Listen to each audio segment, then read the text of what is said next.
दोस्तों स्वागत है आप सभी का हमारे YouTube चैनल स्टूडेंट IQ में। यूपी पुलिस री एग्ज़ाम 2024 की तैयारी के लिए आज के इस वीडियो में हम लोग जीएस के प्रश्नों को सॉल्व करेंगे। ये प्रश्न आपके यूपी पुलिस री एग्ज़ाम के लिए काफ़ी इंपॉर्टेंट हैं। सभी प्रश्न आपके यूपी पुलिस री एग्ज़ाम के सिलेबस के अकॉर्डिंग ही हैं।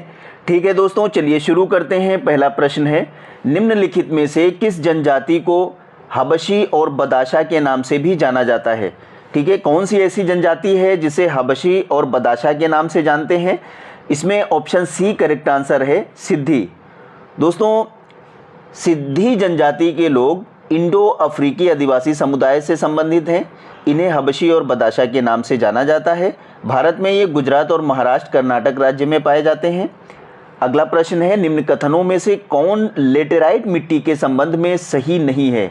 ठीक है, इसमें एक ऑप्शन ऐसा है जो लेटेराइट मिट्टी के संबंध में सही नहीं है। दोस्तों, इसमें ऑप्शन डी करेक्ट आंसर है, उनमें चूना प्रचुर मात्रा में पाया जाता है। ये सही नहीं है। ठीक है, लेटेराइट मिट्टी में चूना प्रचुर मात्रा में नहीं पाया जाता है, लेकिन ये आर्द्र अयनवर्तीय प्रदेशों की मिट्टियाँ हैं, ये बिल्कुल सही है। ये बहुत ही अवक्षलित मिट्टियाँ हैं, ये भी सही है।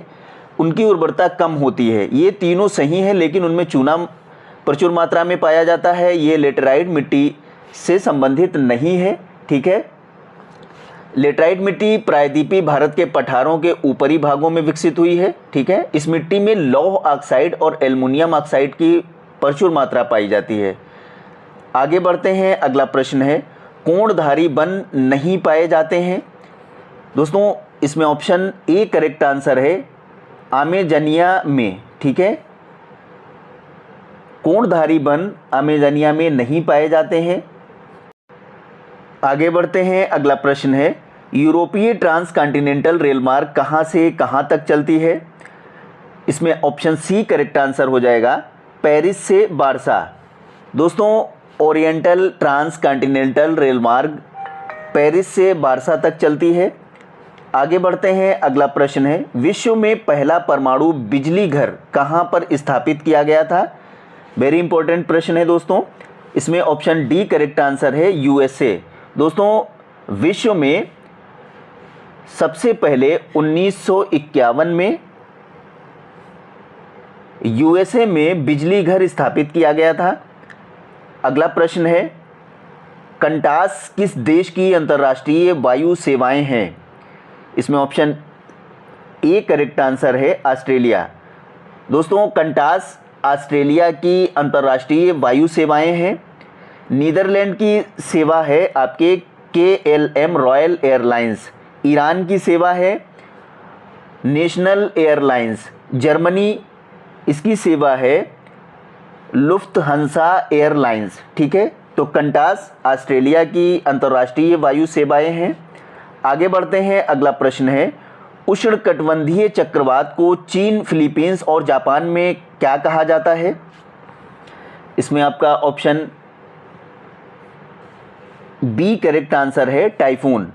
दोस्तों, उष्णकटिबंधीय चक्रवात को चीन और फिलीपींस और जापान में टाइफून कहा जाता है। पश्चिमी द्वीप समूह के निकट इन्हें हरिकेन और हिंद महासागर में साइक्लोन के नाम से जाना जाता है।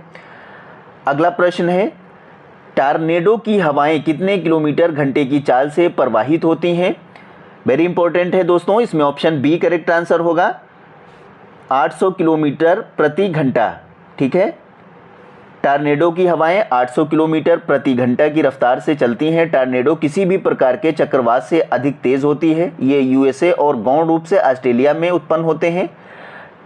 ठीक है, आगे बढ़ते हैं। अगला प्रश्न है, नाथुला दर्रा है। इसमें ऑप्शन ए करेक्ट आंसर है, सिक्किम में। ठीक है दोस्तों, नाथुला सिक्किम में, जम्मू कश्मीर में। ये जम्मू कश्मीर में जो दर्रा है उसका नाम है काराकोरम, जो ज़िला बनिहाल। हिमाचल प्रदेश का दर्रा है शिपकीला, बारालाचला। अरुणाचल प्रदेश में जो दर्रा है उसका नाम है बोमडिला। ठीक है, सिक्किम में एक नाथुला और दूसरा दर्रा जो है वो जलेपला भी है। आगे बढ़ते हैं। अगला प्रश्न है, महासागरों में ज्वारभाटा की उत्पत्ति को क्या कहा, उत्पत्ति के क्या कारण हैं। ठीक है दोस्तों, महासागर में ज्वारभाटा की उत्पत्ति के क्या कारण हैं।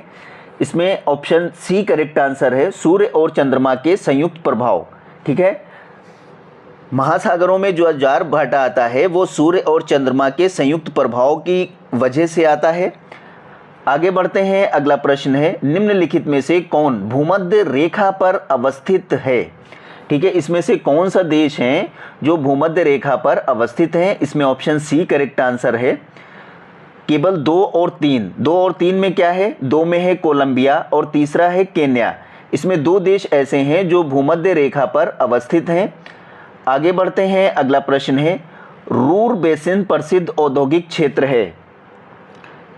इसमें ऑप्शन बी करेक्ट आंसर है, जर्मनी का। दोस्तों, रूर बेसिन पश्चिमी जर्मनी के नदी क्षेत्र में स्थित जर्मनी का प्रमुख कोयला क्षेत्र है। यहाँ बिटुमिनस कोयला मिलता है। रूर बेसिन को जर्मनी का काला प्रदेश तथा यूरोप का हृदय स्थल भी कहा जाता है। अगला प्रश्न है, निम्नलिखित में से कौन महाराष्ट्र में अवस्थित नहीं है? इसमें से एक ऐसा है जो महाराष्ट्र में अवस्थित नहीं है। दोस्तों, ऑप्शन सी करेक्ट आंसर हो जाएगा, मांडो श्रेणी। ठीक है, मांडो श्रेणी महाराष्ट्र में अवस्थित नहीं है। मांडो पहाड़ियाँ गुजरात में अवस्थित हैं। ठीक है, ये याद रखेंगे। बालाघाट श्रेणी, हरिश्चंद्र और सतमाला ये महाराष्ट्र में अवस्थित हैं, लेकिन मांडो श्रेणी गुजरात में अवस्थित है।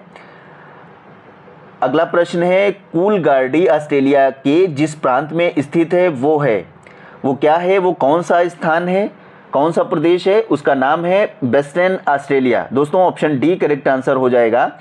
ऑस्ट्रेलिया विश्व का सबसे छोटा महाद्वीप है। उसे द्वीपीय महाद्वीप के नाम से भी जानते हैं। पश्चिमी ऑस्ट्रेलिया और विक्टोरिया में सोने की खानें हैं। कालगुडी और कूलगार्डी स्वर्ण नगरी के रूप में प्रसिद्ध है। ये दोनों खानें ऑस्ट्रेलिया के पश्चिमी ऑस्ट्रेलिया में पाई जाती हैं, इसलिए इसको कहते हैं वेस्टर्न ऑस्ट्रेलिया। ठीक है, अगला प्रश्न है, संयुक्त राज्य अमेरिका के दक्षिण कैलिफोर्निया में स्थित मृत घाटी यानी डेथ वैली निम्न में से किसका उदाहरण है? ये डेथ वैली किसका उदाहरण है? इसमें करेक्ट आंसर है ऑप्शन डी, रिफ्ट घाटी का। दोस्तों, डेथ वैली यानी मृतक वैली पूर्वी कैलिफोर्निया में स्थित है। एक रेगिस्तान है ये मेजाबे रेगिस्तान में स्थित है। ये उत्तरी अमेरिका के सबसे निचले शुष्क और गर्म स्थानों में से एक है। ठीक है, तो डेथ वैली रिफ्ट घाटी का उदाहरण है, ये याद कर लेंगे। अगला प्रश्न है, विश्व की सबसे लंबी पर्वत श्रेणी कौन सी है? वेरी इंपॉर्टेंट प्रश्न है दोस्तों। इसमें आपका ऑप्शन ए करेक्ट आंसर है, मिड ओशन रिड्ज। दोस्तों, मिड ओशन रिड्ज समुद्र में जो है ये 65,000 किलोमीटर है। ठीक है, एंडीज की धरातल क्या है? एंडीज की धरातल है 7,000 किलोमीटर और रॉकी माउंट ये है 4300 kilometre. Great dividing range 3700 kilometre है। ठीक है, तो सबसे लंबी पर्वत श्रेणी है मिड ओशन रिड्ज। अगला प्रश्न है, कोहे सुल्तान ज्वालामुखी किस देश में स्थित है? वेरी इंपॉर्टेंट प्रश्न है दोस्तों। कोहे सुल्तान ईरान में स्थित है। ऑप्शन सी करेक्ट आंसर है। ठीक है, ईरान में कोहे सुल्तान ज्वालामुखी स्थित है।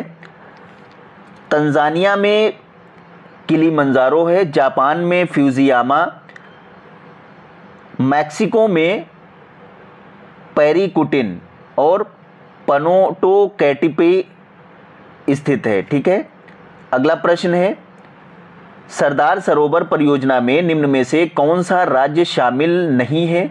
इसमें से कौन सा राज्य ऐसा है जो सरदार सरोवर परियोजना में शामिल नहीं है? दोस्तों, इसमें ऑप्शन डी करेक्ट आंसर है, उत्तर प्रदेश। दोस्तों, सरदार सरोवर परियोजना मध्य प्रदेश, महाराष्ट्र, गुजरात और राजस्थान की संयुक्त परियोजना है।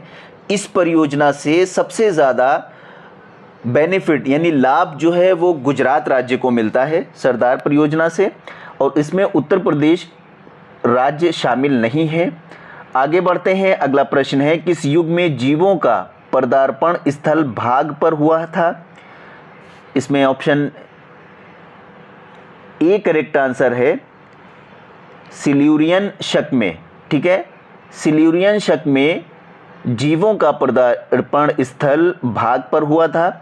अगला प्रश्न है, तिलैया बांध किस नदी पर बना है? वेरी इंपॉर्टेंट प्रश्न है दोस्तों। इसमें आपका ऑप्शन डी करेक्ट आंसर है, बराकर। ठीक है दोस्तों, तिलैया बांध बराकर नदी पर बंधा है। तिलैया बांध का निर्माण दामोदर की सहायक बराकर नदी पर किया गया है। इन बांधों का निर्माण दामोदर नदी घाटी परियोजना के पहले चरण में किया गया है।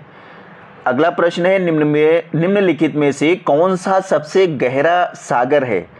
दोस्तों इसमें कौन सा सबसे गहरा सागर है, वो है आपका ऑप्शन डी, दक्षिण चीन सागर। ठीक है दोस्तों, दक्षिण चीन सागर सबसे गहरा सागर है। इसकी गहराई है 5016 मीटर। ठीक है, 5016 मीटर है, जो चीन के दक्षिण में स्थित प्रशांत महासागर का भाग है। आगे बढ़ते हैं, अगला प्रश्न है, निम्नलिखित जलडमरू मध्य में से किसी एक में से निकाली गई सुरंग यूनाइटेड किंगडम और फ्रांस को जोड़ती है। ठीक है, जलडमरू मध्य से कौन सी ऐसी सुरंग निकाली गई है जो यूनाइटेड किंगडम और फ्रांस को जोड़ती है। ठीक है, तो इसमें आपका ऑप्शन बी करेक्ट आंसर हो जाएगा, डोबर जल संधि। ठीक है दोस्तों, डोबर जलडमरू मध्य ब्रिटिश द्वीप समूह और फ्रांस के मध्य इंग्लिश चैनल के पूर्वी भाग में स्थित है, जो इंग्लिश चैनल को उत्तरी सागर से जोड़ता है।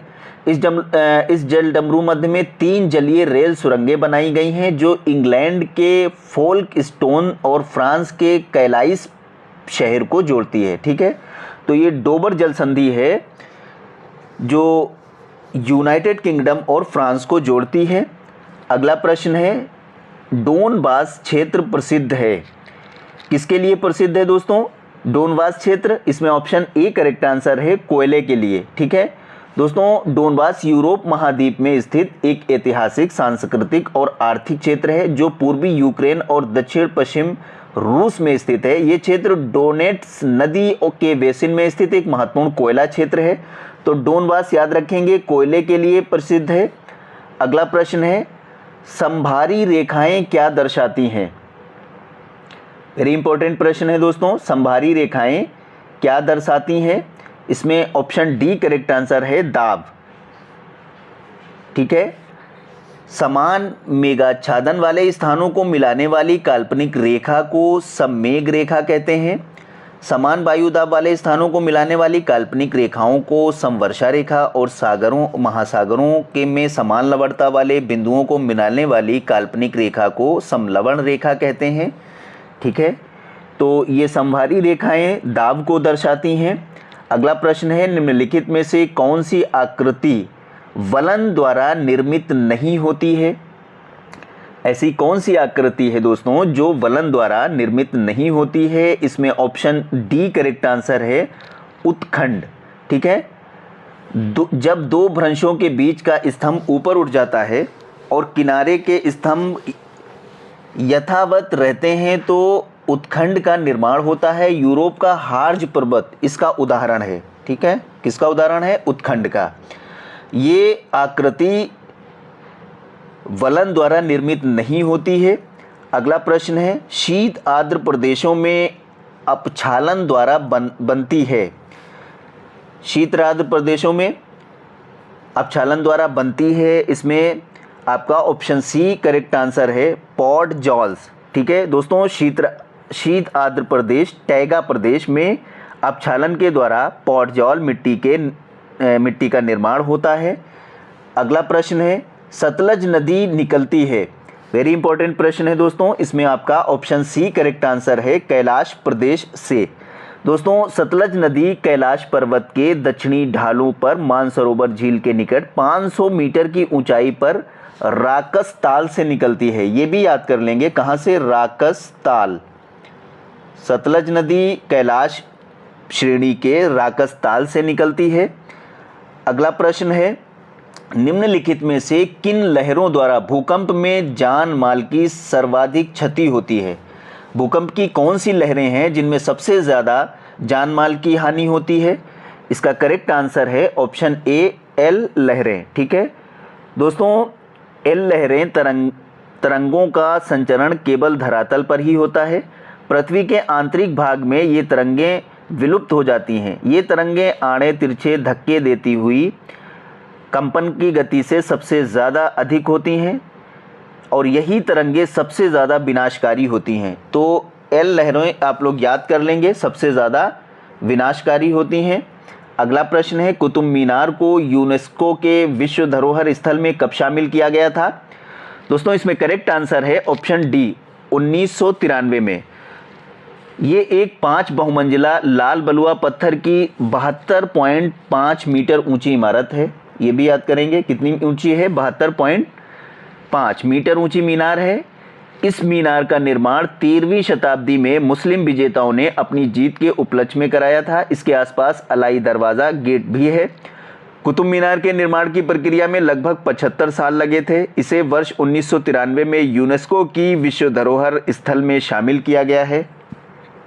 आगे बढ़ते हैं, अगला प्रश्न है, स्टैचू ऑफ यूनिटी का संबंध किसकी प्रतिमा से है? वेरी इंपॉर्टेंट प्रश्न है दोस्तों। इसमें आपका ऑप्शन सी करेक्ट आंसर है, सरदार वल्लभ भाई पटेल। ये गुजरात राज्य में है। दोस्तों सरदार वल्लभ भाई पटेल स्टैचू ऑफ यूनिटी का संबंध है इससे। प्रधानमंत्री मोदी ने 31 अक्टूबर 2018 को सरदार वल्लभ भाई पटेल की 143वीं जयंती पर स्टैचू ऑफ यूनिटी का अनावरण किया था। ये गुजरात के बड़ौदा के पास में है। ठीक है, इस मूर्ति का डिज़ाइन राम बंजी सुतर द्वारा किया गया है। आगे बढ़ते हैं, और हाँ, इसकी ऊंचाई है 182 मीटर, ये भी याद कर लेंगे, 182 मीटर इसकी ऊंचाई है। आगे बढ़ते हैं, अगला प्रश्न है, 1916 में लखनऊ कांग्रेस अधिवेशन की अध्यक्षता अंबिका चरण मजूमदार ने की थी। इस अधिवेशन में लखनऊ समझौते का विरोध किसने किया था? ठीक है, इसमें किसने विरोध किया था? ऑप्शन बी करेक्ट आंसर है, मदन मोहन मालवीय। दोस्तों 1916 में लखनऊ कांग्रेस अधिवेशन की अध्यक्षता अंबिका चरण मजूमदार ने की थी, और इस अधिवेशन में लखनऊ समझौते का विरोध मदन मोहन मालवीय ने किया था। आगे बढ़ते हैं, अगला प्रश्न है, अकबर के दरबार का प्रमुख चित्रकार कौन था? वेरी इंपॉर्टेंट प्रश्न है दोस्तों। इसमें ऑप्शन ए करेक्ट आंसर होगा, अब्दुस समद। दोस्तों अकबर के काल में चित्रकला की बड़ी उन्नति हुई थी। सम्राट ने अब्दुस समद के अधीन एक विशेष विभाग बनाया था। अकबर के दरबार में चित्रकारों में अब्दुस समद, मीर सैयद अली, फारूक बेग, दसवंत, बसावन, ये सब प्रसिद्ध चित्रकार थे। आगे बढ़ते हैं, अगला प्रश्न है, किस स्थल से प्रागैतिहासिक काल में भैंस का साक्ष्य मिला? किस स्थल से प्रागैतिहासिक काल में भैंस का साक्ष्य मिला? दोस्तों इसमें आपका ऑप्शन डी करेक्ट आंसर है, मेहरगढ़। दोस्तों मेहरगढ़ से भैंस का साक्ष्य मिला था, और ये मेहरगढ़ बलूचिस्तान में स्थित है। बलूचिस्तान में स्थित है। आगे बढ़ते हैं, अगला प्रश्न है, किस पुरातत्वविद को भारतीय पुरातत्व का जनक माना जाता है? वेरी इंपॉर्टेंट प्रश्न है दोस्तों। इसमें आपका ऑप्शन बी करेक्ट आंसर है, अलेक्जेंडर कनिंघम।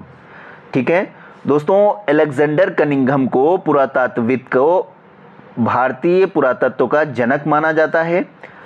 अगला प्रश्न है, डॉक्ट्रिन ऑफ लैप्स किससे संबंधित है? वेरी इंपॉर्टेंट प्रश्न है दोस्तों। इसमें ऑप्शन बी करेक्ट आंसर है, लॉर्ड डलहौजी। ठीक है, doctrine of lapse Lord Dalhousie से संबंधित है। दोस्तों लॉर्ड डलहौजी देशी राज्यों के अधिग्रहण के लिए राज्य विलय के सिद्धांत को अपनाया। इस सिद्धांत के तहत अगर किसी सुरक्षा प्राप्त राज्य का शासक बिना एक स्वाभाविक उत्तराधिकारी के मर जाए तो उसका राज्य उसके दत्तक उत्तराधिकारी को नहीं सौंपा जाएगा। उसी को कहते थे डॉक्ट्रिन ऑफ लैप्स। ठीक है, आगे बढ़ते हैं, अगला प्रश्न है, सिंधु सभ्यता के किस पुरा स्थल से R37 समाधि प्राप्त हुई? वेरी इंपॉर्टेंट प्रश्न है दोस्तों। इसमें ऑप्शन बी करेक्ट आंसर है, हड़प्पा। सिंधु सभ्यता के सिंधु सभ्यता के हड़प्पा पुरा स्थल से R37 की समाधि प्राप्त हुई है, ये याद कर लेंगे। आगे बढ़ते हैं, अगला प्रश्न है, सिंधु सभ्यता के किस पुरा स्थल से मोहर पर गरुड़ का अंकन मिला है? वेरी इंपॉर्टेंट प्रश्न है दोस्तों। किस पुरा स्थल से मोहर का गरुड़ का अंकन मिला है? इसमें ऑप्शन ए करेक्ट आंसर है, हड़प्पा। दोस्तों हड़प्पा सभ्यता से अब तक 2000 मोहरें प्राप्त हो चुकी हैं। इनमें से ज़्यादातर मोहरें मोहनजोदड़ो से मिली हैं। ठीक है, ज़्यादातर मोहरें कहाँ से मिली हैं? मोहनजोदड़ो से मिली हैं। गरुड़ का अंकन जिस मोहर पर मिला है वो हड़प्पा से प्राप्त हुई है। अगला प्रश्न है, शरीयत द्वारा निम्नलिखित में से किस कर की अनुमति नहीं थी? इसमें करेक्ट आंसर ऑप्शन डी है, विवाह कर। दोस्तों, सल्तनत काल में सुल्तान फिरोज शाह तुगलक ने इस्लामी कानून के द्वारा स्वीकृत केवल 4 कर लगाए, यानी लागान जिसको कहते हैं स्वराज, खम्स युद्ध में लूटे गए धन का 1/5 भाग, जजिया और ज़कात आय का 22 यानी 22.5% यानी 22.5% जो मुसलमानों से लिया जाता था। विवाह पर शरीयत द्वारा कर अनुमति नहीं थी। अगला प्रश्न है, प्रथम आंग्ल सिख युद्ध में सिखों की पराजय का सबसे महत्वपूर्ण कारण क्या था? जो प्रथम आंग्ल सिख युद्ध हुआ था उसमें सिखों की पराजय का सबसे महत्वपूर्ण कारण था दोस्तों सिख सेनापतियों का विश्वासघात। ठीक है, इसमें ऑप्शन बी करेक्ट आंसर हो जाएगा, सिख सेनापतियों का विश्वासघात। प्रथम आंग्ल सिख युद्ध 1845 से 46 में हुआ था। 1846। ठीक है, ये 4 लड़ाइयाँ मुदकी, फिरोज शाह, बदवाल और आलीवाल ऐसी हुई जो कि निर्णायक नहीं थी। केवल 5वीं सवाराओं की लड़ाई निर्णायक साबित हुई थी। ठीक है, आगे बढ़ते हैं। अगला प्रश्न है, अंग्रेज़ों के काल में कौन सा कर नहीं लगाया गया था? वेरी इंपॉर्टेंट प्रश्न है दोस्तों, अंग्रेज़ों के काल में कौन सा कर नहीं लगाया गया था? इसमें ऑप्शन ए करेक्ट आंसर है, आय कर। ठीक है दोस्तों, ब्रिटिश शासनकाल में भूमि कर, नमक कर और व्यवसाय कर लगते थे, जबकि आय कर नहीं लगाया जाता था। अगला प्रश्न है, 6 अप्रैल 1919 को किस बात का विरोध करने के लिए आम हड़ताल का आयोजन किया गया था? इसमें करेक्ट आंसर है ऑप्शन बी, रॉलेट एक्ट। ठीक है दोस्तों, 6 अप्रैल 1919 को रॉलेट एक्ट का विरोध करने के लिए आम हड़ताल का आयोजन किया गया था। अगला प्रश्न है, नियावते खुदाई निम्नलिखित में से किस शासक से संबंधित थी? वेरी इंपॉर्टेंट प्रश्न है दोस्तों, इसमें ऑप्शन डी करेक्ट आंसर है, बलबन। दोस्तों, दिल्ली सल्तनत के शासक बलबन में सुल्तान के पद को नियावते खुदाई यानी धरती पर ईश्वर का प्रतिनिधि माना था। अगला प्रश्न है, अवध के अंग्रेजी राज्य में विलय के समय अवध का नवाब कौन था? ठीक है, जब अवध का अंग्रेजी राज्य में विलय हुआ था उस समय अवध का नवाब कौन था? इसमें ऑप्शन डी करेक्ट आंसर है, वाजिद अली शाह। दोस्तों, अवध का विलय अंग्रेजी राज्य में 1856 में हुआ था। उस समय गवर्नर जनरल लॉर्ड डलहौजी था और अवध के नवाब वाजिद अली शाह थे। अगला प्रश्न है, 1919 में भारतीय राष्ट्रीय कांग्रेस के अध्यक्ष कौन बने? इसमें करेक्ट आंसर है ऑप्शन डी, जवाहरलाल नेहरू। ठीक है दोस्तों, 1919 के अधिवेशन में लाहौर में रावी नदी के तट पर हुआ था ये, जिसे पूर्ण स्वराज का प्रस्ताव पारित किया गया था और इसमें जवाहरलाल नेहरू भारतीय राष्ट्रीय कांग्रेस के अध्यक्ष बने थे। अगला प्रश्न है कि शासक ने अपनी सेना फ्रांसीसियों की मदद से उन्हीं के तरह स्थापित की? किस शासक ने? इसमें करेक्ट आंसर है ऑप्शन ए, टीपू सुल्तान। दोस्तों, टीपू सुल्तान अंग्रेज़ों के विरोधी थे। उन्होंने अपनी सेना फ्रांसीसियों की मदद से उन्हीं की तरह स्थापित की थी। अगला प्रश्न है, निम्न में से कौन कृषक विद्रोह नहीं था? इसमें करेक्ट आंसर ऑप्शन बी है, अहमदाबाद। दोस्तों, अहमदाबाद में 1918 में फैला विवाद मिल मालिकों और मजदूरों के बीच प्लेग बोनस को लेकर हुआ था। ठीक है, ये कृषक विद्रोह नहीं था। मोपला विद्रोह, चंपारण विद्रोह और खेड़ा विद्रोह, ये तीनों जो हैं कृषक संबंधित विद्रोह थे। आगे बढ़ते हैं। अगला प्रश्न है, 16 महाजनपदों में सूरसेन की राजधानी क्या थी? वेरी इंपॉर्टेंट प्रश्न है दोस्तों, इसमें आपका ऑप्शन ए करेक्ट आंसर हो जाएगा, मथुरा। ठीक है दोस्तों, तो सूरसेन की राजधानी क्या थी? मथुरा थी। अगला प्रश्न है, वैष्णव संप्रदाय का मत था? क्या मत था वैष्णव संप्रदाय का? इसमें ऑप्शन ए करेक्ट आंसर है, विशिष्ट द्वैत। ठीक है, तो वैष्णव संप्रदाय का मत विशिष्ट द्वैत था। आगे बढ़ते हैं। अगला प्रश्न है, गलत युग्म की पहचान कीजिए। इसमें कौन सा एक ऐसा है जो गलत युग्म है? दोस्तों, इसमें ऑप्शन सी करेक्ट आंसर है, कुचिपुड़ी तमिलनाडु। ये गलत है। मोहिनीअट्टम केरल बिल्कुल सही है। भरतनाट्यम तमिलनाडु, कुचिपुड़ी तमिलनाडु ये गलत है। कुचिपुड़ी आंध्र प्रदेश का है, आंध्र प्रदेश, ठीक है। और सत्रिया ये असम का है, ये भी सही है। आगे बढ़ते हैं, अगला प्रश्न है, स्वतंत्र भारत के प्रथम गवर्नर जनरल थे। इसमें करेक्ट आंसर है ऑप्शन सी, लॉर्ड माउंटबेटन। दोस्तों, स्वतंत्र भारत के पहले गवर्नर जनरल लॉर्ड माउंटबेटन थे। 1947 में भारत की स्वाधीनता के बाद लॉर्ड माउंटबेटन यहाँ के पहले गवर्नर जनरल बने। ये इस पद पर 1947 से 1948 तक रहे हैं।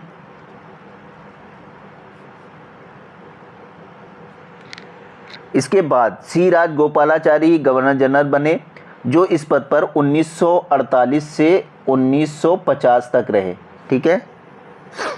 राजगोपालाचारी स्वतंत्र भारत के पहले और अंतिम भारतीय गवर्नर जनरल थे, ये भी याद रखेंगे। ये राजगोपालाचारी हैं, ये भारत के स्वतंत्र भारत के पहले और अंतिम गवर्नर जनरल, और लॉर्ड माउंटबेटन भारत के स्वतंत्र भारत के पहले गवर्नर जनरल थे। आगे बढ़ते हैं, अगला प्रश्न है, निम्न में से कौन सी लिपियां अशोक के अभिलेखों में प्रयुक्त हुई हैं? इसमें कौन ऐसी लिपियां हैं जो अशोक के अभिलेखों में प्रयुक्त की गई हैं? इसमें ऑप्शन ए करेक्ट आंसर हो जाएगा, ब्रह्मी, खरोष्टी, आरमेइक और ग्रीक, ठीक है। ये 4 लिपियां हैं जो अशोक के अभिलेखों में प्रयुक्त की गई हैं। आगे बढ़ते हैं, अगला प्रश्न है, 1887 ईस्वी में लंदन में भारतीय सुधार समिति किसने गठित की थी? वेरी इंपॉर्टेंट प्रश्न है दोस्तों। इसमें आपका ऑप्शन सी करेक्ट आंसर है, दादा भाई नौरोजी। दोस्तों, 1857 ईस्वी में लंदन में भारतीय सुधार समिति का गठन दादा भाई नौरोजी ने किया था। आगे बढ़ते हैं, अगला प्रश्न है, 21 दिसंबर 1909 को नासिक के जिला मजिस्ट्रेट जैक्सन की हत्या किसने की थी? वेरी इंपॉर्टेंट प्रश्न है दोस्तों। इसमें आपका ऑप्शन सी करेक्ट आंसर है, अनंत लक्ष्मण कन्हारे। दोस्तों, 21 दिसंबर 1909 को नासिक के जिला मजिस्ट्रेट जैक्सन की हत्या अनंत लक्ष्मण कन्हारे ने कर दी थी।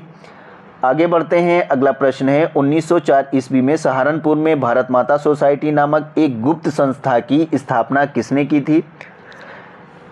भारत माता गुप्त सोसाइटी 1904 में इसकी स्थापना हुई थी। इसकी स्थापना किसने की थी? इसमें ऑप्शन बी करेक्ट आंसर है, जतिन मोहन चटर्जी, ठीक है। दोस्तों, जतिन मोहन चटर्जी ने भारत माता सोसाइटी नामक एक गुप्त संस्था की स्थापना की थी। अगला प्रश्न है, बंदी जीवन किस युवा क्रांतिकारी की लिखित पुस्तक थी? वेरी इंपॉर्टेंट है। इसमें आपका ऑप्शन सी करेक्ट आंसर है, सचिंद्र सान्याल। दोस्तों, बंदी जीवन सचिंद्र सान्याल द्वारा लिखी गई एक पुस्तक थी। अगला प्रश्न है, मैं समाजवादी हूँ, ये किस कांग्रेसी अध्यक्ष ने कहा था? मैं समाजवादी हूँ किस कांग्रेसी अध्यक्ष ने कहा था?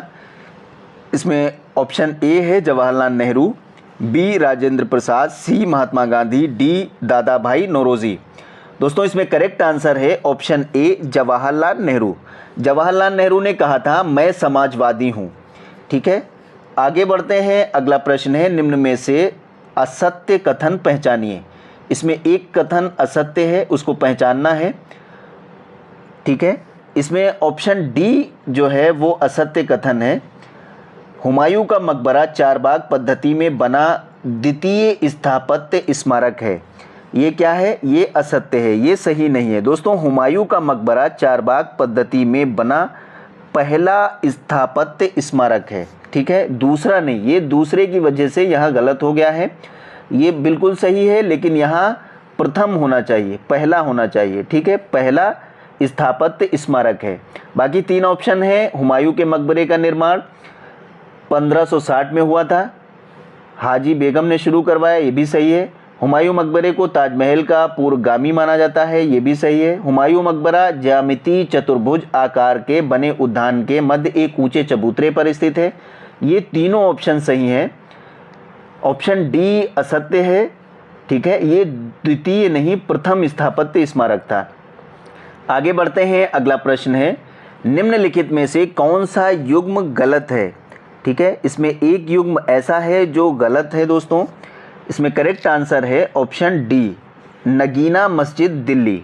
ठीक है दोस्तों, नगीना मस्जिद दिल्ली में नहीं है, नगीना मस्जिद आगरा में है, ये याद कर लेंगे।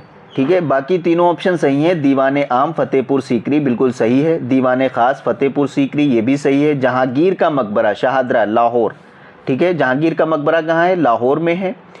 और नगीना मस्जिद आगरा में है, दिल्ली में नहीं है। आगे बढ़ते हैं, अगला प्रश्न है, निम्न इमारतों में से कौन सी दिल्ली में स्थित नहीं है। इसमें से कौन सी एक ऐसी इमारत है जो दिल्ली में स्थित नहीं है। ऑप्शन डी करेक्ट आंसर है, खास महल। दोस्तों खास महल आगरा में अवस्थित है, कहाँ है, आगरा। और दीवाने आम दिल्ली में अवस्थित है, दीवाने खास ये भी दिल्ली में स्थित है, जहानाबाद ये भी दिल्ली में स्थित है, लेकिन दीवाने खास खास महल ये आपका आगरा में स्थित है। ठीक है, आगे बढ़ते हैं, अगला प्रश्न है, सामाजिक सुधार से संबंधित बेंटिक का प्रमुख कार्य था।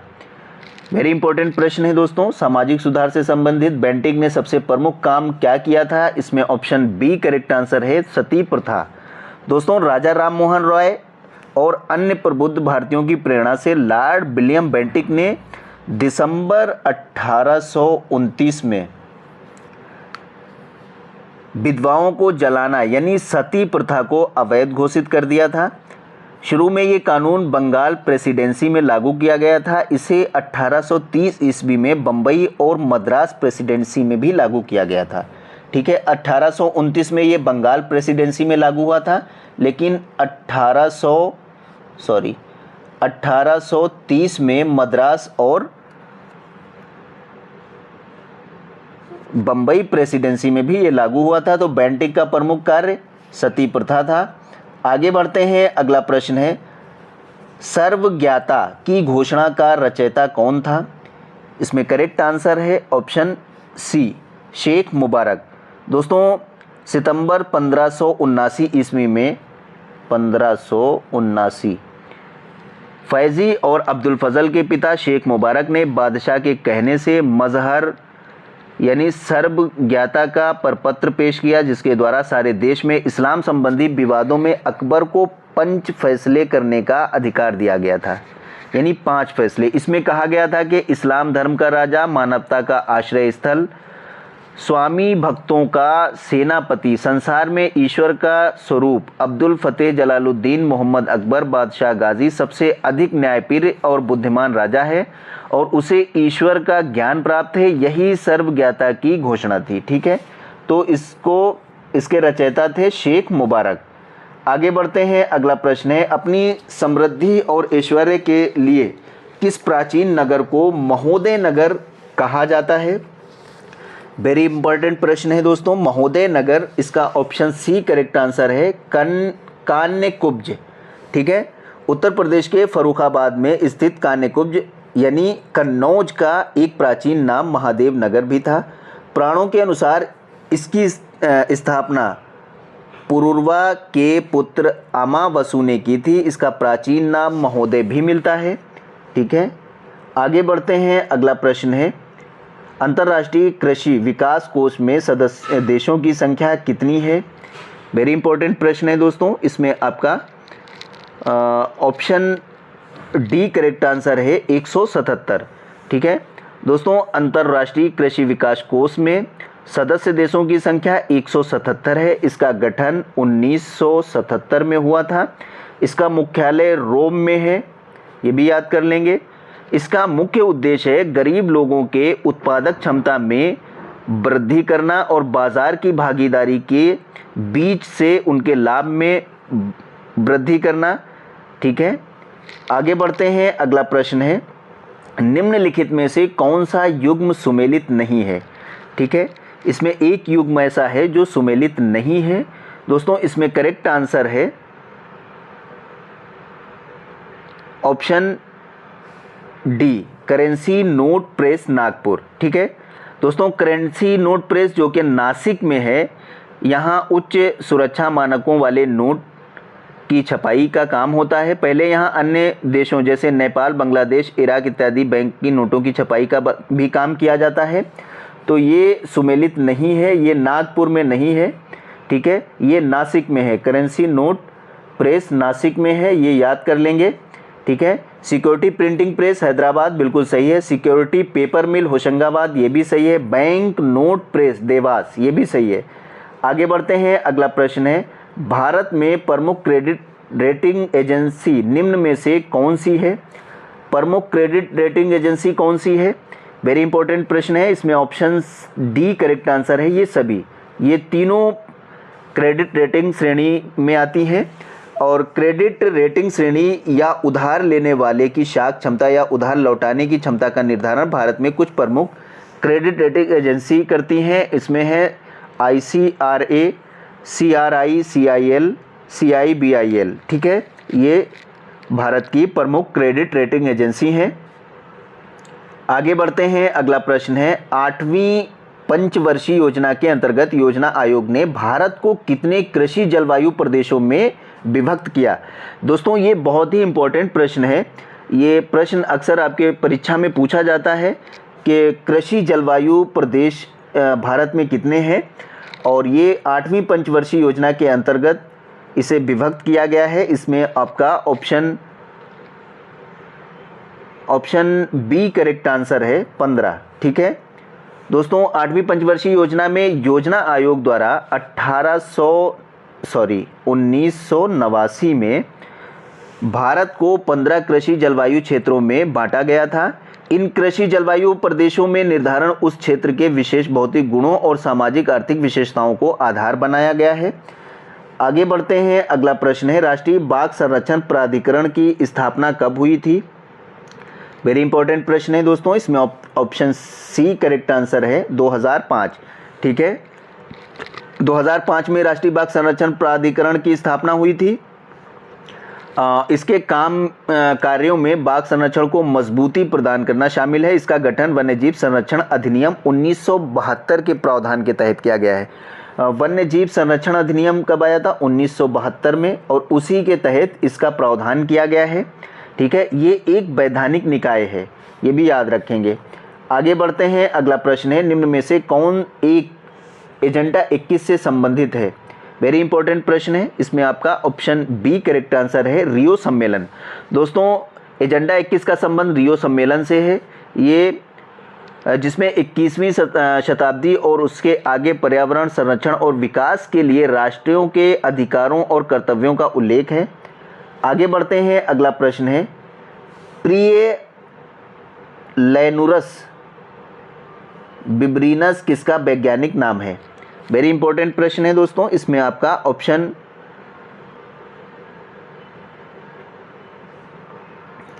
ऑप्शन ए करेक्ट आंसर है, फिशिंग कैट, ठीक है। फिशिंग कैट का प्रवास पूर्वी घाट में विस्तृत है। इसका नाम है प्रियलैनुरस बिवर्नीस, ठीक है, बिब्रीनस। आगे बढ़ते हैं, अगला प्रश्न है, रक्षा अनुसंधान एवं विकास संगठन DRDO की स्थापना कब हुई थी? वेरी इंपॉर्टेंट प्रश्न है दोस्तों। इसमें ऑप्शन डी करेक्ट आंसर है, 1958, ठीक है। दोस्तों इसका मुख्यालय DRDO भवन नई दिल्ली में अवस्थित है। DRDO का मुख्यालय कहाँ है? दिल्ली में है। स्थापना कब हुई थी? 1958 में हुई थी। आगे बढ़ते हैं, अगला प्रश्न है, liberation tigers of Tamil Eelam यानी लिट्टे, इसकी स्थापना कब हुई थी? लिट्टे की स्थापना 1975 में हुई थी। ऑप्शन डी करेक्ट आंसर है। ये एक तमिल राष्ट्रवादी संगठन है। ये विश्व का एक प्रमुख आतंकवादी और उग्रवादी संगठन है जो श्रीलंका के उत्तरी और उत्तर पूर्वी क्षेत्रों में 2 दशकों के अधिक समय से सक्रिय था, ठीक है।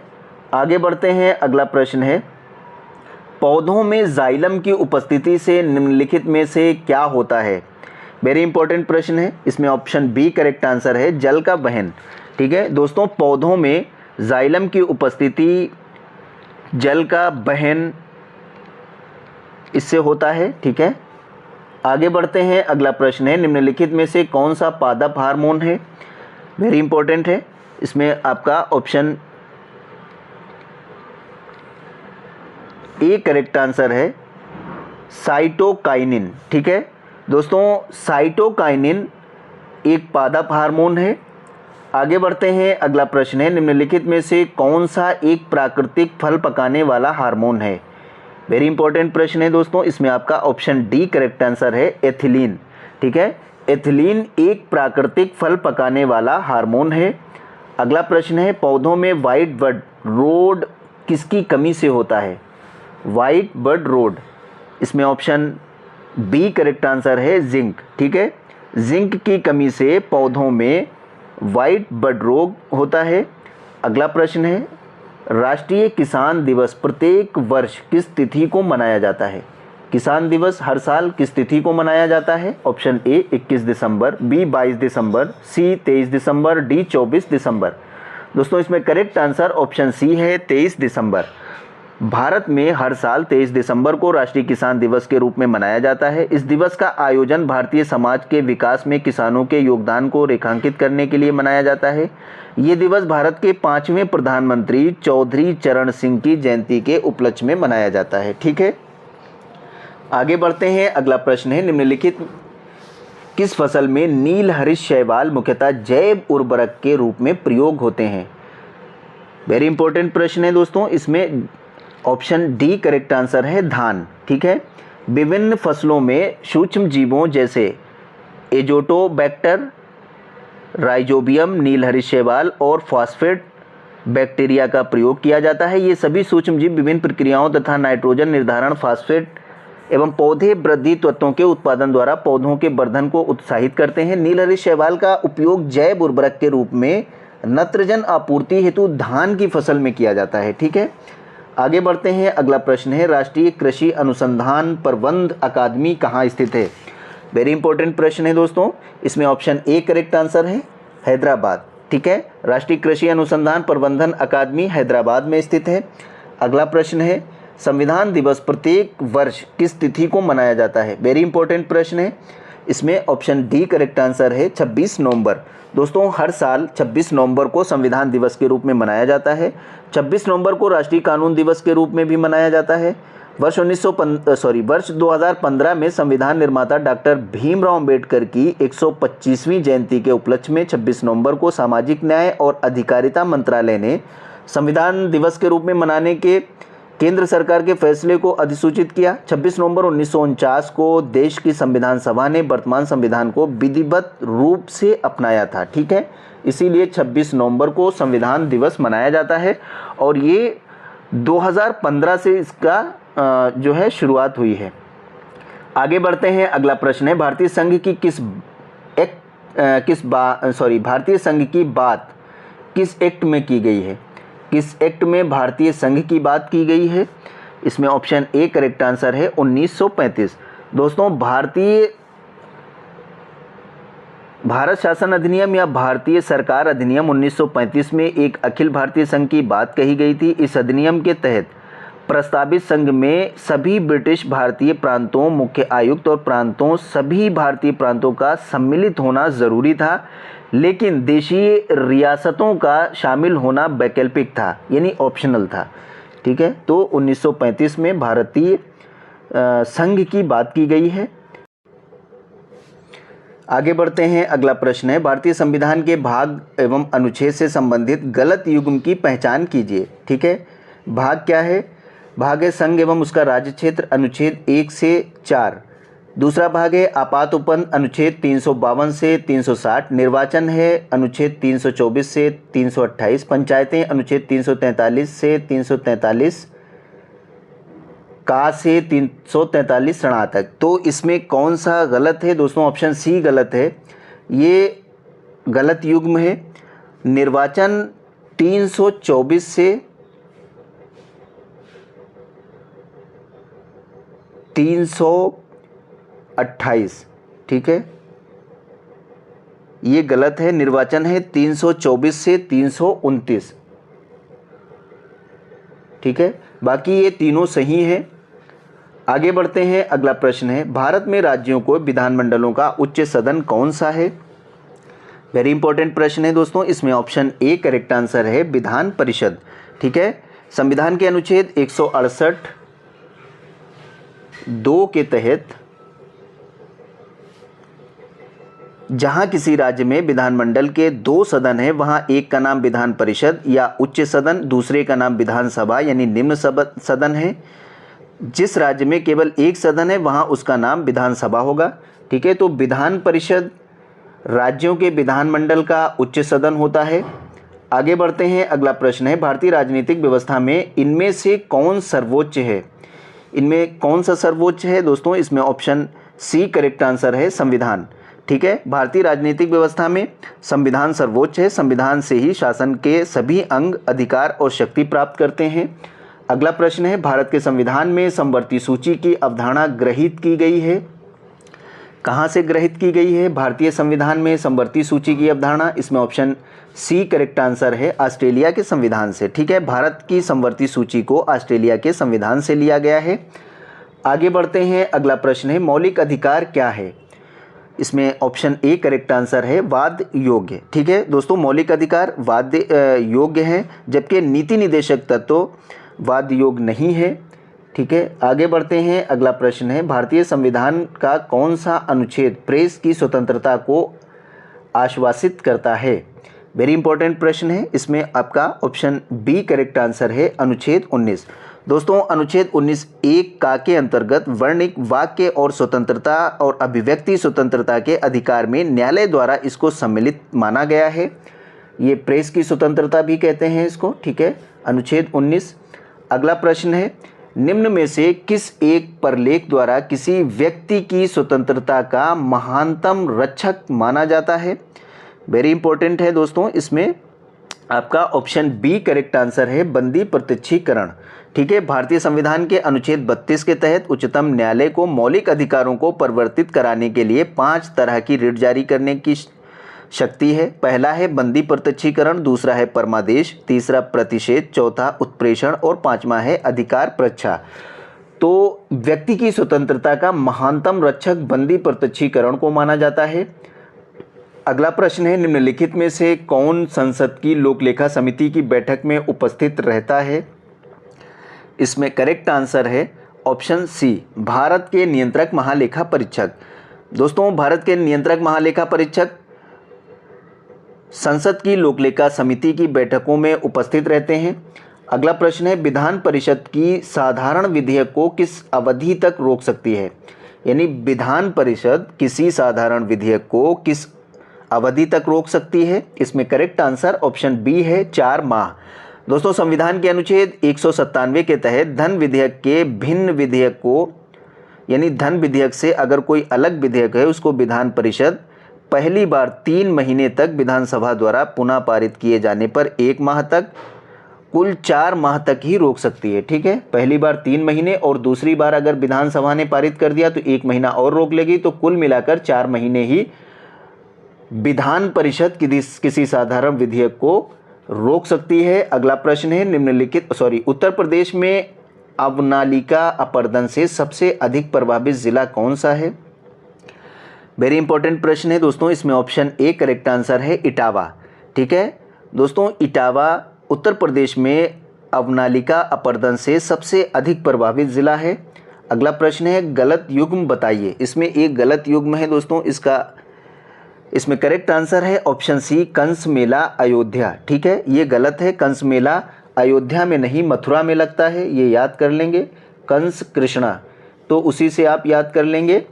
कंस मेला अयोध्या में लगता है। कलिंजर मेला बांदा, झूला मेला वृंदावन और श्रृंगीरामपुर मेला फर्रुखाबाद, ये तीनों सही है। कंस मेला अयोध्या नहीं मथुरा में है। अगला प्रश्न है उत्तर प्रदेश में ऐसा कौन सा ज़िला है जो सर्वाधिक प्रदेशों को स्पर्श करता है? कौन सा ऐसा ज़िला है उत्तर प्रदेश का जो सबसे ज़्यादा ज़िलों को स्पर्श करता है? दोस्तों, इसमें करेक्ट आंसर है ऑप्शन ए, सोनभद्र। दोस्तों, सोनभद्र मध्य प्रदेश, छत्तीसगढ़, बिहार और झारखंड 4 राज्यों को स्पर्श करता है। ठीक है, आगे बढ़ते हैं। अगला प्रश्न है उत्तर प्रदेश के लोक नृत्यों में से गलत युग्म बताइए। इसमें करेक्ट आंसर है ऑप्शन डी, चौरसिया नृत्य कुशीनगर, ये गलत है। ठीक है, ये गलत युग्म है। चौरसिया नृत्य जौनपुर के कहारों द्वारा किया जाता है, ये कुशीनगर नहीं है, जौनपुर सही होना चाहिए, सही है। जौनपुर, ठीक है। बाकी देवी बुंदेलखंड सही है, कार्तिक बुंदेलखंड ये भी सही है, नटवरी पूर्वांचल ये भी सही है, चौरसिया नृत्य जौनपुर के कुम्हारों द्वारा किया जाता है, कहारों द्वारा किया जाता है। अगला प्रश्न है गलत युग्म बताइए। इसमें कौन सा एक ऐसा है जो गलत युग्म है? इसमें ऑप्शन सी करेक्ट आंसर है, सांडी, पश्चिम बिहार, मथुरा। ये जो है गलत युग्म है, यानी प्रश्न के हिसाब से ये सही आंसर है। सांडी पश्चिम बिहार मथुरा में नहीं है, सांडी पश्चिम बिहार हरदोई में है, हरदोई, ठीक है, मथुरा में नहीं है। समान पश्चिम बिहार मैनपुरी सही है, लाख बहोशी पश्चिम बिहार कन्नौज में है, ठीक है। आगे बढ़ते हैं, अगला प्रश्न है उत्तर प्रदेश में गौ सेवा आयोग की स्थापना कब की गई थी?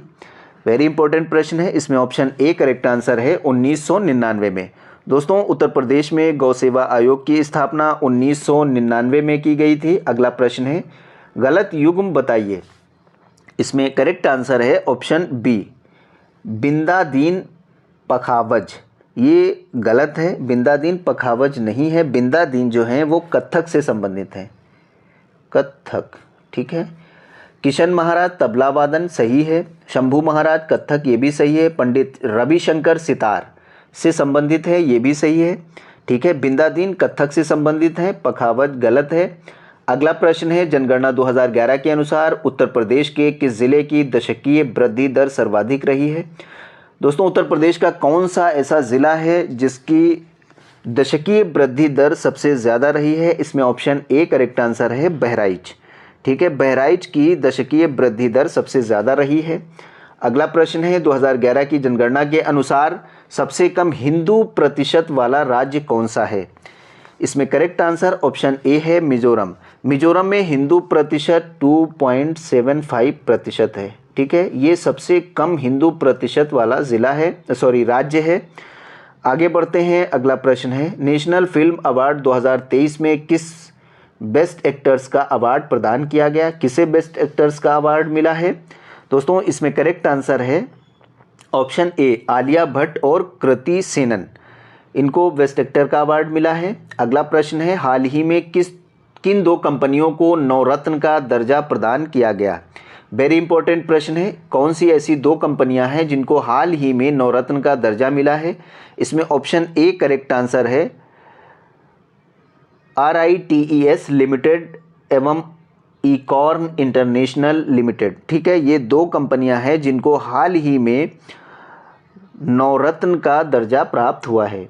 आगे बढ़ते हैं, अगला प्रश्न है हाल ही में चर्चा में रहा धोर्डो गांव को सर्वश्रेष्ठ पर्यटन गांव का पुरस्कार प्रदान किए जाने की घोषणा की गई, इसका संबंध किस राज्य से है? वेरी इंपॉर्टेंट प्रश्न है दोस्तों। इसमें ऑप्शन सी करेक्ट आंसर है, गुजरात, ठीक है। हाल ही में भारतीय राज्य गुजरात को धोर्डो गांव की सर्वश्रेष्ठ पर्यटन गांव का पुरस्कार प्रदान किया गया है, ठीक है। आगे बढ़ते हैं, अगला प्रश्न है हाल ही में कौन सा भारतीय राज्य तिलापिया पार्वो वायरस से प्रभावित हुआ? वेरी इंपॉर्टेंट है। इसमें आपका ऑप्शन बी करेक्ट आंसर है, तमिलनाडु, ठीक है। आगे बढ़ते हैं, अगला प्रश्न है हाल ही में किस देश ने विश्व के पहले पुरुष गर्भ निरोधक इंजेक्शन का सफल क्लिनिकल प्रशिक्षण किया? वेरी इंपॉर्टेंट प्रश्न है दोस्तों। इसमें करेक्ट आंसर हो जाएगा ऑप्शन ए, भारत, ठीक है। दोस्तों हाल ही में भारत ने विश्व के पहले पुरुष गर्भ निरोधक इंजेक्शन का सफल क्लिनिकल प्रशिक्षण किया है। अगला प्रश्न है हाल ही में पायलट लाइसेंस की वैधता 5 वर्ष से बढ़ाकर कितनी की गई है? इसमें करेक्ट आंसर ऑप्शन सी है, 10 वर्ष, ठीक है। दोस्तों पायलट लाइसेंस की वैधता 5 साल से बढ़ाकर 10 साल कर दी गई है। अगला प्रश्न है अक्टूबर 2023 के दौरान अरब सागर में आए चक्रवात को क्या नाम दिया गया? वेरी इंपॉर्टेंट प्रश्न है दोस्तों। इसमें आपका ऑप्शन ए करेक्ट आंसर है, तेज, ठीक है। अक्टूबर 2023 में अरब सागर में जो चक्रवात आया था उसका नाम था तेज। अगला प्रश्न है हाल ही में किस राज्य सरकार द्वारा मिशन महिला सारथी का शुभारंभ किया गया? वेरी इंपॉर्टेंट प्रश्न है। इसमें ऑप्शन ए करेक्ट आंसर हो जाएगा, उत्तर प्रदेश। उत्तर प्रदेश राज्य सरकार द्वारा मिशन महिला सारथी का शुभारंभ किया गया। आगे बढ़ते हैं, अगला प्रश्न है हाल ही में किस शहर की 10 वर्षीय विहान ताल्या को wild life photographer of the year का पुरस्कार प्रदान किया गया? वेरी इंपॉर्टेंट प्रश्न है। इसमें ऑप्शन डी करेक्ट आंसर है, बेंगलुरु। ठीक है दोस्तों, बेंगलुरु की 10 वर्षीय विहान ताल्या को wild life photographer of the year का पुरस्कार प्रदान किया गया है। अगला प्रश्न है, प्रत्येक वर्ष किस तिथि को शिशु सुरक्षा दिवस मनाया जाता है? वेरी इंपॉर्टेंट प्रश्न है। इसमें आपका ऑप्शन बी करेक्ट आंसर होगा, 7 नवंबर। हर साल 7 नवंबर को शिशु सुरक्षा दिवस मनाया जाता है। अगला प्रश्न है, हाल ही में चर्चा में रही कवच प्रणाली का संबंध है? इसमें करेक्ट आंसर है ऑप्शन ए, ट्रेनों की टक्कर। ठीक है, हाल ही में चर्चा में रही कवच प्रणाली क्या है? ट्रेनों की टक्कर से संबंधित है। अगला प्रश्न है, हाल ही में नवंबर 2023 के दौरान किस राज्य सरकार ने प्रोजेक्ट डॉल्फिन को लागू करने का आदेश जारी किया है? इसमें करेक्ट आंसर है ऑप्शन ए, तमिलनाडु। तमिलनाडु सरकार ने प्रोजेक्ट डॉल्फिन को लागू करने का आदेश जारी किया है। अगला प्रश्न है, हाल ही में नवंबर 2023 के दौरान पारिस्थितिकी अर्थशास्त्र के लिए किसे केनेथ बोल्डिंग पुरस्कार 2023 से सम्मानित किया गया? इसमें करेक्ट आंसर है ऑप्शन ए, बीना अग्रवाल। ठीक है, बीना अग्रवाल को केनेथ बोल्डिंग पुरस्कार 2023 से सम्मानित किया गया है। आगे बढ़ते हैं। अगला प्रश्न है, प्रत्येक वर्ष किस तिथि को राष्ट्रीय प्रेस दिवस मनाया जाता है? वेरी इंपॉर्टेंट प्रश्न है। इसमें करेक्ट आंसर है ऑप्शन सी, 16 नवंबर। ठीक है दोस्तों, 16 नवंबर को हर साल राष्ट्रीय प्रेस दिवस मनाया जाता है। अगला प्रश्न है, Cambridge world life the year किसे चुना गया? इसमें करेक्ट आंसर ऑप्शन ए है, हेलुसिनेट। ठीक है, हेलुसिनेट को Cambridge world of the year चुना गया है। अगला प्रश्न है, अंतर्देशीय मत्स्य पालन के लिए सर्वश्रेष्ठ राज्य का पुरस्कार किसने जीता? इसमें करेक्ट आंसर ऑप्शन ए है, उत्तर प्रदेश। दोस्तों, उत्तर प्रदेश ने अंतर्देशीय मत्स्य पालन के लिए सर्वश्रेष्ठ राज्य का पुरस्कार जीता है। अगला प्रश्न है, हाल ही में अंगकोर वाट मंदिर विश्व का 8वां अजूबा बन गया। ये मंदिर किस देश में स्थित है? विश्व का 8वां अजूबा एक मंदिर बना है, उसका नाम है अंगकोर वाट। ये किस देश में स्थित है ये पूछ रहा है। इसमें करेक्ट आंसर है ऑप्शन बी, कंबोडिया। ठीक है, कंबोडिया का अंगकोर वाट मंदिर विश्व का 8वां अजूबा बन गया है। ठीक है, ये कंबोडिया में स्थित है, याद कर लेंगे। आगे बढ़ते हैं। अगला प्रश्न है, हाल ही में दिसंबर 2023 के दौरान विश्व के पहले पोर्टेबल अस्पताल आरोग्य मैत्री एड क्यूब यानी इसका अनावरण हुआ है। पोर्टेबल अस्पताल, ये याद रखेंगे। इसमें करेक्ट आंसर है ऑप्शन बी, हरियाणा। ठीक है, हाल ही में हरियाणा में विश्व के पहले पोर्टेबल अस्पताल आरोग्य मैत्री एंड क्यूब का अनावरण किया गया था। आगे बढ़ते हैं। अगला प्रश्न है, हाल ही में चर्चा में रहा कांगला पैलेस का संबंध किस राज्य से है? वेरी इंपॉर्टेंट प्रश्न है दोस्तों। इसमें option A, Mizoram, B, Tripura, C, Manipur और डी है मेघालय। तो इसमें करेक्ट आंसर हो जाएगा आपका ऑप्शन सी, मणिपुर। ठीक है दोस्तों, हाल ही में चर्चा में रहा कांगला पैलेस का संबंध मणिपुर राज्य से है। ठीक है दोस्तों, मिलते हैं अगली वीडियो में। जो लोग हमारे YouTube चैनल पर नए हैं, हमारे YouTube चैनल को सब्सक्राइब कर लें, बेल आइकन ज़रूर प्रेस कर दें ताकि हमारी आने वाली अगली वीडियो का नोटिफिकेशन आपको सबसे पहले मिल सके। दोस्तों, वीडियो को लाइक और शेयर ज़रूर कर दें। Thank you.